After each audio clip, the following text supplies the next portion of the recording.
Hi, my name is Tracy Perkins and welcome to Choices. I am very pleased to introduce as my guest today Congressman Kucinich. Thank you so much for being here with me today. Thank you very much, Tracy. It's wonderful to be here in New Hampshire.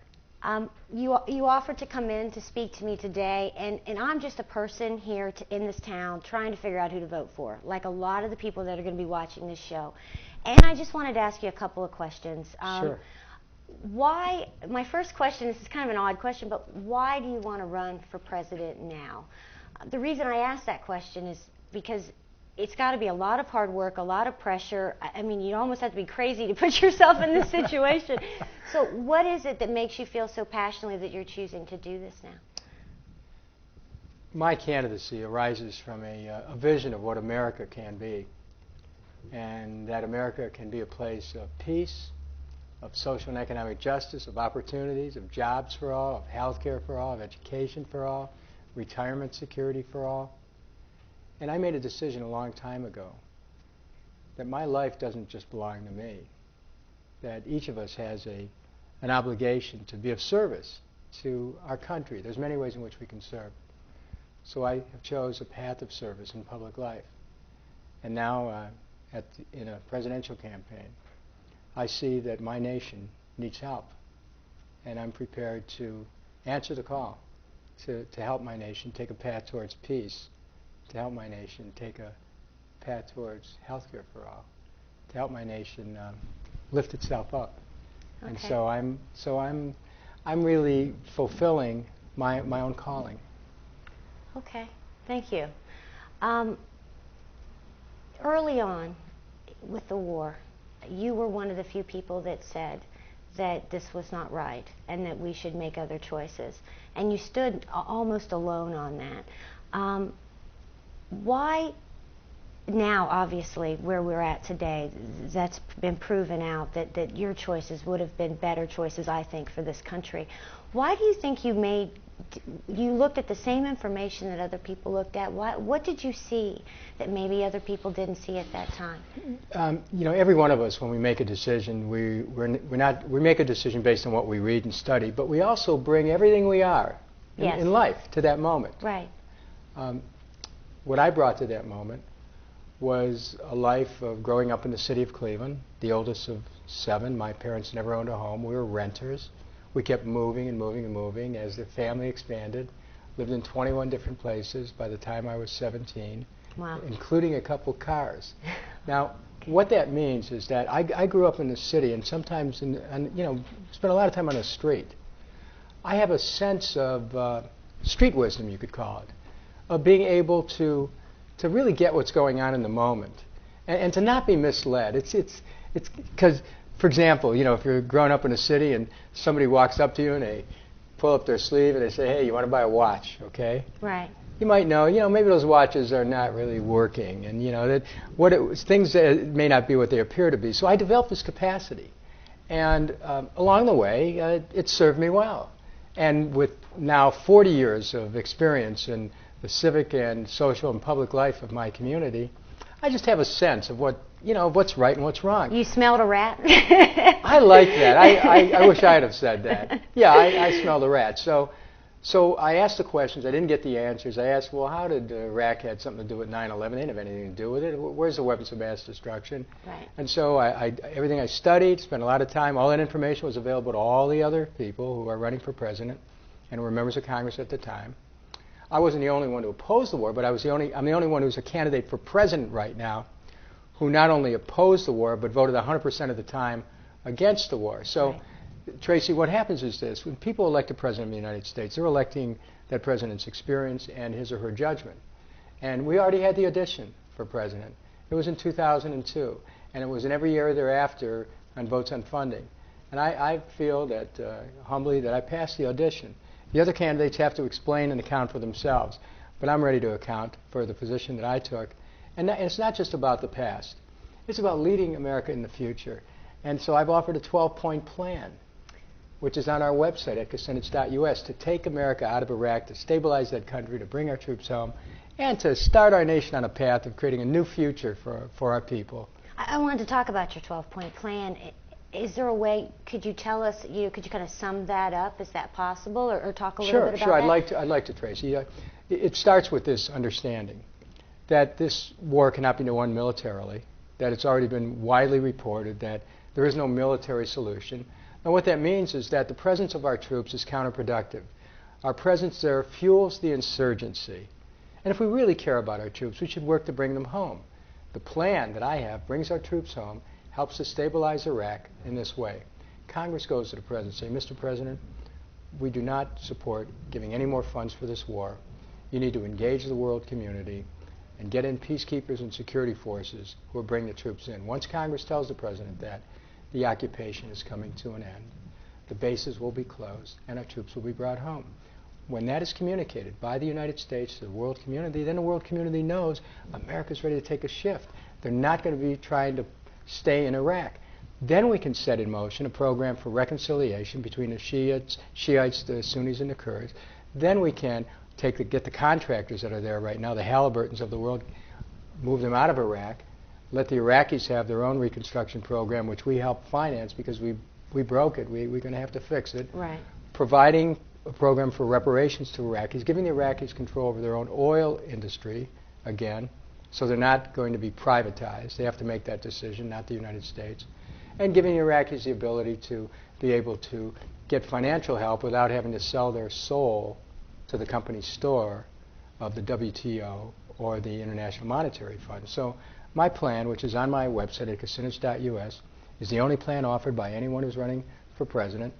And it is a workable plan. I didn't just draft this out of the blue. I had people at the UN, people in the international community, people who have worked on peacekeeping missions, individuals who are military experts. I got a lot of help. And that plan reflects a workable... Well, that's good. A workable plan. I mean, it's a solution. Our troops don't have to stay there, and they shouldn't. We should bring them home. Okay. So I agree with you that Iraq is not terrorism, that these things are two separate things. What do you think we should do about terrorism in this world? Because that's something that's of real concern to most people. Sure. Well, of course we want to be safe. But we have to ask ourselves, does America going on the war path make us safer or does it make us more vulnerable? Right. I mean, we've been responsible for the deaths of over 650,000 innocent Iraqis. We haven't made any friends there. The longer we stay, the more deaths occur. We need to work with the world community on matters of international security. The longer we go out there, we start to attack nations that don't attack us. We're putting ourselves in a position of setting ourselves against the world. We need to unite with the world. That's how we're going to be safer. We also need to get rid of all nuclear weapons. We need to have a united effort all over the world to look at wherever these nuclear technologies are that are for weapon making. They have to be abolished. I mean, that was what the Non-Proliferation Treaty was all about. Right. How then do we secure our country? Well, I'm in favor of fully funding first responders, police, EMS, fire departments, making sure they have the equipment. A lot of cities don't have the money to give attention to this. As a former mayor, I understand totally the kind of resources that cities need. I want to see our government help cities in that way. I want to make sure that we also address other security needs in this country: economic security, job security, retirement security, health care, education. I mean, these are all measures of security as well. The terror of not having a job is a pretty serious terror. The terror of losing your health care is a terror. So, you know, the idea of us just identifying fear with some foreign threat, no, we have to encourage ourselves to meet the challenges. And so as president, what I would do is to encourage the nation to find our link again to what's made us strong and free, the courage of that Americans have to meet the world every day in the way that President Kennedy said. You know, we must not negotiate out of fear, but must never fear to negotiate. And he said in his inaugural, we have to be ready to reach out to the world. And everyone knows we're strong, but we also have to be judicious in our use of that power. So my presidency then will become a way of America to reach out to the world community, to be a nation among nations, but not a nation above nations, because the world's interconnected. It's interdependent. We can't be telling people how to run their business all over the world. That's not our position in the world. No, I completely agree. And it's interesting because if you're against the war, or even now you're somehow brushed with you're not patriotic. The things you're saying are incredibly patriotic. You're trying to make the country stronger and on equal footing in the world. And I just think that that's an important point, that it is very patriotic, what you're saying. Let's talk about patriotism. Okay. My country, 'tis of thee, sweet land of liberty, of thee I sing. Land where my fathers died, land of the pilgrim's pride, from every mountainside, let freedom ring.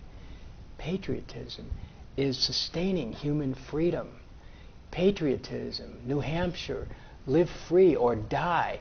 The connection of live free, that we stand for our basic liberties, that we stand for a government that protects those liberties, that we stand for a government that doesn't open people's mail or listen in on their phone calls or want to know who's sleeping with whom, that we stand for a government that prizes liberties. And so my presidency will be about reclaiming those liberties and taking a patriotic stand which says peace is patriotic. Sure. And so people are waiting for that kind of leadership. They're waiting for a leadership that has confidence in America, that says, we can meet the challenges. I mean, remember, I grew up in a city. I understand the street. Now, if somebody comes up to you and they say they're going to beat you up, okay? Well, first of all, you want to see if he swings a punch. You don't necessarily try to start the fight. You want to make sure that you know other ways of trying to resolve, sure, a problem. And so because of the way I grew up, because of my lifetime of experience, I understand there's a lot of ways that you talk to people. You have to be careful that you don't create more of a problem that you had before that encounter. And so we need leaders who understand the complexities of life, who have some practical experience, who know that the world, well, it might be complex and it might be different people. You know what I found out from traveling the world? People have a lot in common. People, whatever their race, color, creed, there's an underlying unity which unites us all as brothers and sisters. Sure. And so I'm going to call that forward in this country and around the world so that people will know that there's an America that is waiting to embrace the rest of the world. Okay. I'd like to switch topics just a little bit, Sure. Because the environment's so very important here, and I know you have very strong feelings about the environment, and I'm sure people would like to talk about that, would like to hear you talk about that. So could you just sort of do that? Tell us how you feel about the environment. Why is that so important to you? The air that we breathe is basic for human life. The water that we drink, right, basic to human life. We need to remember that the sustaining of life on the planet is a responsibility of all of us. The Indian chief Seattle many years ago said that the earth does not belong to us. We belong to the earth.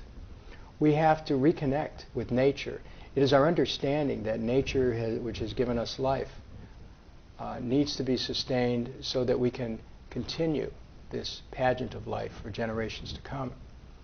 That means that we have to take responsibility for our own choices, for the energy that we use, for the choices of the food that we eat, for the choices of the products that we buy.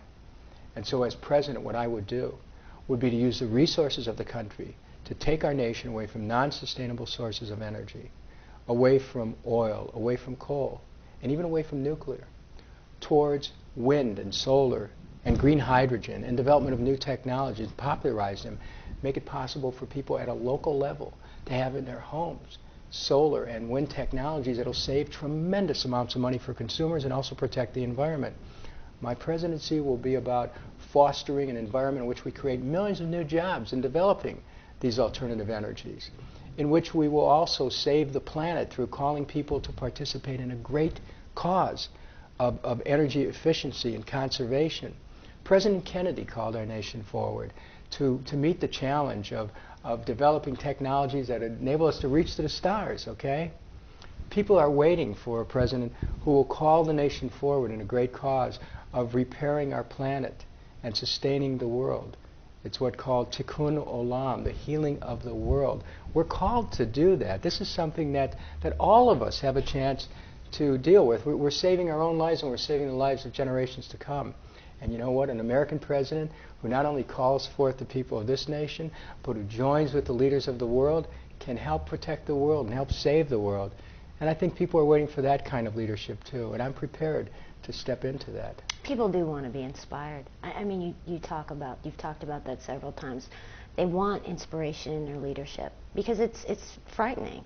You know, there's so much that's out of our control. We have kids, we have parents, we have the environment, we have so many things we care about, and so many things. When you vote for someone, you're putting your trust and your faith in their hands.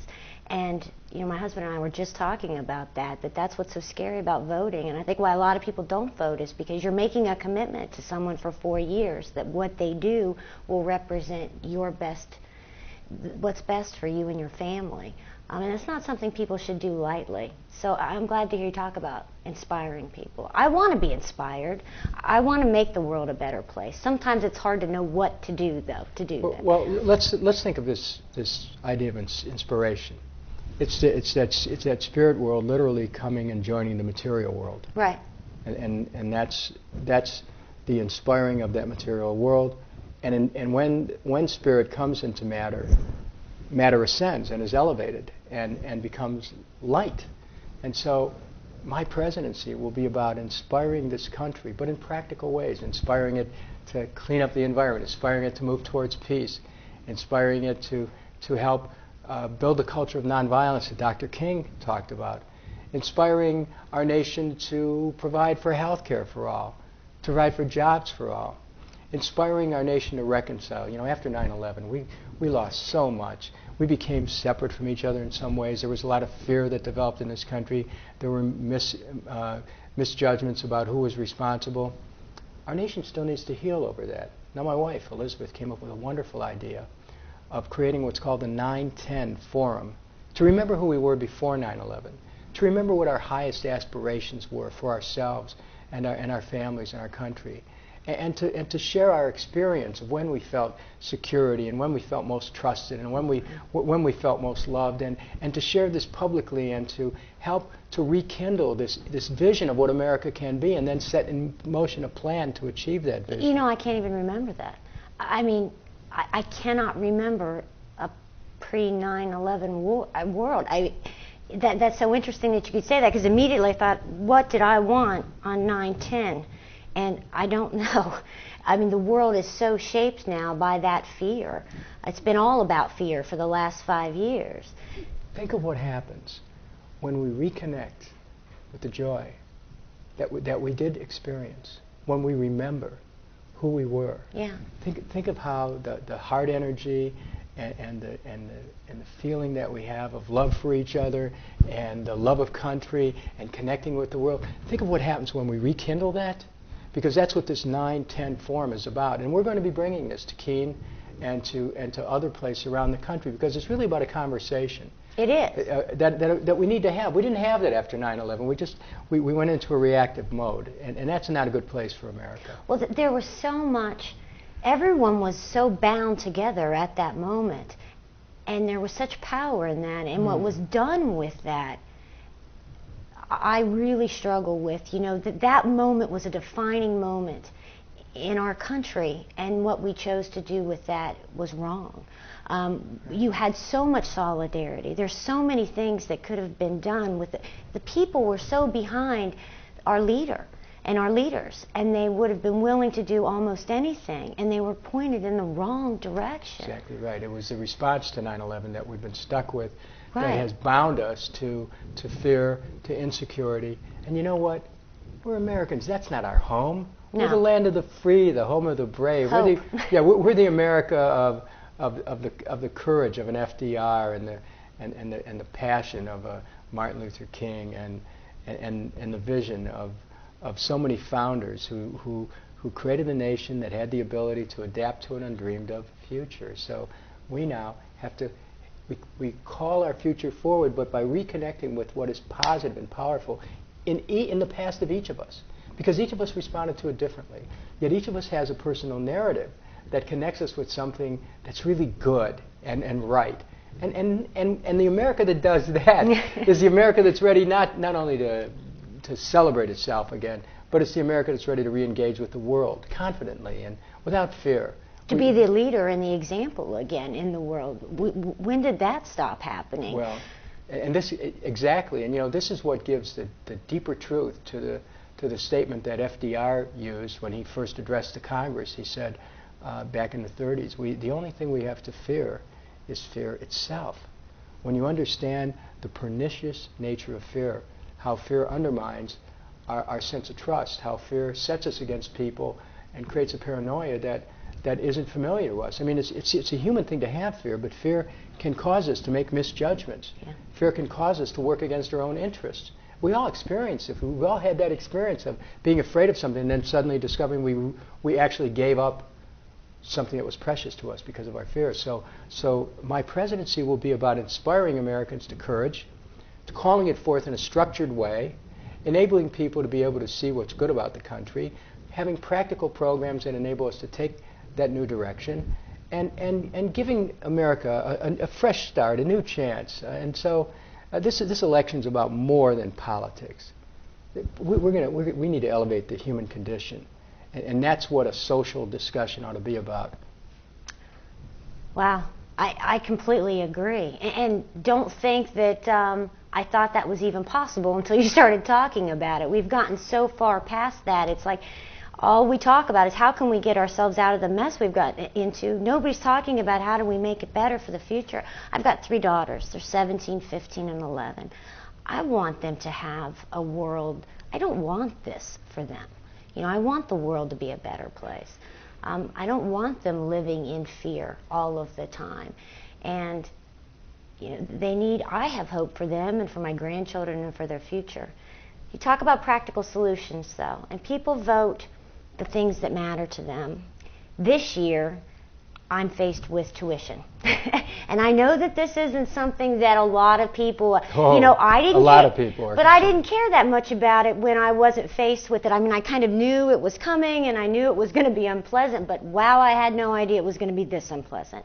So I was just wondering if you could talk a little bit about that. I want to see America provide this kind of educational help. First of all, I wrote a bill to provide for universal pre-kindergarten, an effective daycare program that would teach children reading skills and social skills at a very early age. It would give them a quick start in school.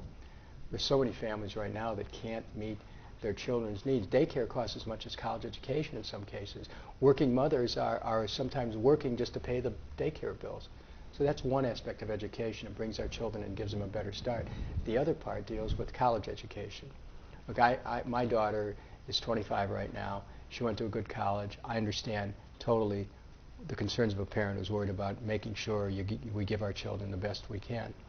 But let's face it, the cost of a college education is going out of the reach of most families. As president, what I want to do is to make it possible for every young person in America who wants to go to a 2-year or a 4-year college to be able to go tuition free, not to get bound up by debt. I mean, if we have money for building, for spending hundreds of billions of dollars for military buildup, we've had money for war, we've had money for tax cuts to people at the top. Why don't we change our national priorities to make it an overriding purpose of the nation to educate our children, to make sure that they can have lives that are fully enriched and achieve their own dreams, and not be denied that because their parents can't afford it? That's the worst thing to think about. I mean, I was the first person in my family to be able to graduate from college, and it was a challenge. I mean, I worked full time, often 2 jobs, to be able to get the money to go to school. And when I finally graduated, I think at age 26 or 27, it was a huge thing for my family, but it was a big thing for me too. I know education is that key that unlocks the door to the future for a lot of Americans, but when families find that they're having trouble making ends meet even without looking at college, we have to do more, and we have to go beyond anything we've ever gone beyond. So again, my presidency will mean the first chance that Americans have had for fully covered public college or university, and whether it's a 2-year or 4-year program. Good. I know what this means. I come from a family of 7. I mean, only one other of my siblings, my brother Gary, was able to finish college, and he did it just, probably at about age 45.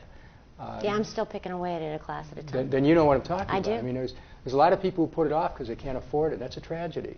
And I have to choose between my daughter and myself, so of course I have to choose my daughter. But there's only so much I can do. I can only stand so much debt load. I've got another one coming along behind her. And I make a good living. I work really hard. My husband and I both work. I mean, we are above average income, and it was like the school we were looking at was $30,000 a year. And we don't qualify for anything. We qualify for no financial aid because we're in that crazy middle area where you make too much money but you don't have enough. There's nothing maddening to work hard and to establish a certain standard of living, and then to understand that you have been deprived of certain benefits that others are getting because your income level is a little bit too high. Look, this is just not right. That's why everybody should have the chance to benefit. Just like everyone should have a chance for decent health care in America, whatever their income. Right. And everyone should have the chance of benefits through Social Security, whatever their income.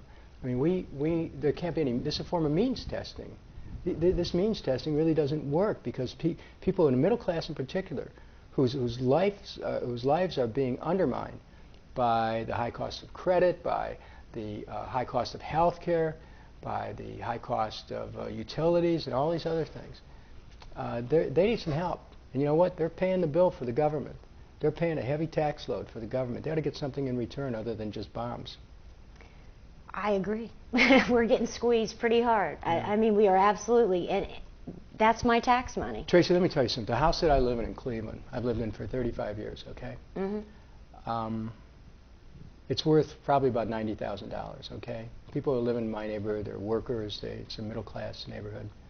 I understand what people go through. This is not, my presidency, our presidency is going to be about a president who really knows what people go through, but who also understands the capabilities of the system to be able to serve all, not just a few, but all. Okay. Well, why don't we talk about health care then, because that's also another issue. I mentioned before, too, that my father's a doctor, so all the people in my family except for me are medical, all of them. And they're very concerned about, my father loved being a physician, and he doesn't so much love it anymore because of, it's all about the paperwork, and the malpractice insurance since 9/11 is like tripled. I mean, it's very difficult for him to stay in business because he has a calling, but it is a business. He's just a small town family doctor, and he is having a difficult time staying a doctor, and he's a good one. So I guess what would you say to that? Anyone who has that healing touch, who wants to be of service to his or her society, to reach out and heal people, should be given a chance to do that. Our current healthcare system discourages people from practicing medicine. It puts insurance people in between doctors and their patients. Doctors really can't make a decision. The patient-doctor relationship has basically been broken. Myself and Congressman John Conyers have created a bill. It's H.R. 676, and it calls for the creation of Medicare for All, a national health care plan that is universal, single-payer, not-for-profit health care. It recognizes that right now in America we spend about $2.2 trillion a year for health care. 1 out of every 4 of those dollars, over $500 billion a year, goes for the activities of the for-profit system. I want to take all the money that's now going in the for-profit system, money that's going for corporate profits, stock options, executive salaries, advertising, marketing, the cost of paperwork, take all that money and put it into health care, and we will have enough money for a national health care plan, Medicare for All, that will cover everyone, inpatient, outpatient. In addition to that, vision care, mental health care, dental care, prescription drugs, long-term care. We're already paying for this. We're just not getting it, but we have to create the transition. And so my plan, Conyers-Kucinich plan, legislation's already there, will do that. And one of my first actions in office as president will be to push the Congress to enact this plan, to go and rally the American people in the great cause of the improvement of the health of the nation. Think of what families go through. You talked about a college education, what it costs. Look what health insurance costs these days. And look at how there's 46 million Americans that don't have health insurance. Why? High premiums, co-pays, deductibles. People are just priced out. Maybe they work, they lost their job, they don't have health insurance. Another 50 million people, their health insurance they have, it's not adequate. So they're underinsured. So you have close to 100 million Americans who either don't have insurance or underinsured. That's a national calling. That's a national crisis. So as president, I would move quickly to repair the relationship between the nation and the health of the nation by working to push this health care plan through Congress, and by restoring the doctor-patient role. People will be able to have the doctor of their choice. People will be able to get the care that they need. Because you would provide people with the care they need immediately, there'd be a preventative aspect to this, so you wouldn't have to worry about people rushing to emergency rooms in an acute condition. We would recognize that the maintenance of health of the nation is important for the spiritual and emotional health of the nation. People who have mental health problems would get attention. People who have long-term care concerns wouldn't have to essentially put their house on the market in order to meet the concerns of a loved one. So I hear from the American people. I know they want peace, they want health care. I'm prepared to move in that direction and to help restore the health of this nation. Well, just to reiterate your point, my father says all the time he's not allowed to be a doctor. He's not allowed to treat his patients. The insurance companies tell him what he can and cannot do in the treatment of his patients. And that's not why 25 years ago he decided to become a doctor. He wanted to help people. He really did. Well, your father, and I appreciate you sharing that story, because your father is like a lot of physicians today who say the system is just not working. You know, 14,000 physicians for National Health Care Plan, support this Conyers-Kucinich bill because they realize that we've got to take a new direction in health care. Half of the bankruptcies in America are tied to the high cost of medical care. What a cruel situation for any family to be in, to have to make a decision whether they protect their home or the health of a loved one. We can't do that anymore. One of the reasons why we have the destructive undermining of the middle class in America is because people cannot afford decent health care. They ought to be covered. So I'm talking about a new direction in America. And why can I deliver? Because I don't have any strings attached. I mean, I can go out and work to make this happen. You know, none of these interest groups control me. They can't whisper in my ear, well, Dennis, you know, we're getting money from the insurance interest, or Dennis, we're getting money from the pharmaceutical interest now. This is about the interests of the American people and the American family. And so I'm prepared to move forward with that. And people want information about that plan, or my plan to bring peace to Iraq. They can go to Kucinich.us. We actually have that up on the That'd screen, be too. great. Yeah, they go to Kucinich.us, and we're making a special effort in New Hampshire. This is a state which really represents a potential to change everything in America. And I just want to make sure that everyone here knows that we're making an effort in New Hampshire, because I've seen what New Hampshire did in the last election. New Hampshire sent a new direction to America. They sent 2 new members to Congress. And in doing that, they made a statement that business as usual isn't good enough anymore. And people are looking for the real thing. And my candidacy is the answer to that quest. Okay, thank you. And I'm so thrilled that I've gotten to meet you. They talk here in New Hampshire about the first presidential nominee, the first person running for president you met. That I guess here in New Hampshire, because so many people come here, that everybody's got their story. You're my story, by the way. You're the very first person I've ever met who's running for president, and wow. you just have so much energy and intensity, and you obviously care very, very deeply about this country, and that should be where you start. I mean, we shouldn't, you know, I was talking to my husband in the car, and he was talking about how difficult it is to make a choice, and I'm like, well, they don't really give us many choices, do they? I don't see a lot of choice. In the last several elections, I always vote, because I believe that is my duty as an American. But where are my choices? And I think that you're giving people a different choice, and I appreciate that very much. Thank you very much. And you know, years ago, another candidate talked about being a choice, not an echo. And I think that if we really want change, if people want dramatic change in this country, then we have to let go of our fears and just go for it. And so my candidacy gives people a chance to do that, with all my experience, with every talent and ability I have, pouring myself, my family, my wife and I are pouring ourselves into this effort, because we realize that the world is hanging in the balance. This isn't about us. It's about the world. It's about our responding to this moment and responding to this call, and being there, because we realize that the future of the world's on the line here, and with that, all of our hopes as Americans. So I really appreciate the chance to have this conversation with you, Tracy, and I look forward to having the opportunity to engage with the people of New Hampshire, and we're really looking forward to going throughout the state and to having New Hampshire, through my candidacy, not just send a message to America, but send a president to America, to the rest of America. Right.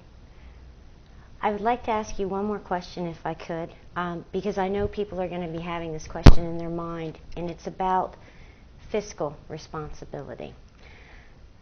Democrats, unfortunately, and I do not understand this because our deficit was great the last time we had a Democratic president, and now with the Republican president our deficit is, but everyone worries so much about fiscal responsibility when it comes to a Democratic president. And what would you say to that? Well, let's talk about the war. I mean, we're borrowing money from China to finance a war in Iraq. We're borrowing money from Korea to finance a war in Iraq. We're borrowing money from Japan to finance a war in Iraq. We're going deeper into debt. We have to first stop the loss of our tax dollars. That borrowing money for war occurs. We have to stop the loss of our tax dollars, which occurs through huge tax giveaways, not only to people in the top brackets, which is what the administration does, but huge tax giveaways to so many of these interests in terms of special privileges. Oil companies? Well, of course. I mean, but we have to work on conserving the revenues we have and then reordering our priorities. Fiscal responsibility. Do you know the Pentagon has never passed an audit? Never. The budget is over $420 billion a year. A few years ago, we had a study that said there were over $1 trillion in accounts that couldn't be reconciled. I mean, where does that leave us as a nation if we do not understand basic budgeting practices? So as president, I would institute a fiscal discipline to make sure that money's being spent honestly, that the taxpayers' dollars are regarded with the same concern as people regard their own budgets. Because that money belongs to the American people, and it has to be handled in that way. Fiscal integrity is important, so we root out the waste, fraud, and corruption, which, frankly, it's in abundance right now in Washington. Absolutely. And so a president with integrity, who doesn't owe anything to any special interest group, is therefore free to help repair this nation's fiscal credibility. And I have to just say really quick, I'm so sorry, I'm in business, and we are struggling with the SOX laws. And I think that the SOX laws that were put into place, there was absolutely necessity. There was corruption in business. I mean, stockholders were not being told the truth. But we're holding business to this incredibly high standard now. Why isn't our government held to that exact same standard? You're absolutely right. The government ought to be held to the standard, and people who are in the government ought to be held to the standard. And when you take the responsibility for handling billions of dollars in public assets and trillions of dollars in public assets, that's a high responsibility. People worked hard for that money. I mean, this is, so what that means is that how the money is spent becomes important. And a president has to make sure that he is the watchdog of that treasury, that he's the person who makes sure that when these large amounts of money are being spent, that they're not being wasted. And I also think that it would be very good for our country to foster alternative energy, because that could create a tremendous boom where we're bringing in more tax dollars, because that's the other part of it. We have to specialize in wealth creation. So much of our thinking implies that, well, there's not enough wealth, we're working on a shrinking pie. Wrong thinking. We need to create a new future for America where we can create great wealth. We need to teach our children how to create wealth. We need to teach our children that sometimes the way you look at the world has a relationship to what happens in your own world. And if we teach our children the principles of being able to bring materiality and how to handle a budget and how to make decisions with your money and how to build a small business and how to use that money and invest that money. I mean, there's a lot of great things that could happen in America. And for those who are right now, those small businesses struggling to survive, health care for all would be a great benefit for small businesses. It would give people, they'd no longer be at the mercy of the insurance industry. We need to make sure that in creating that alternative energy, we create new jobs.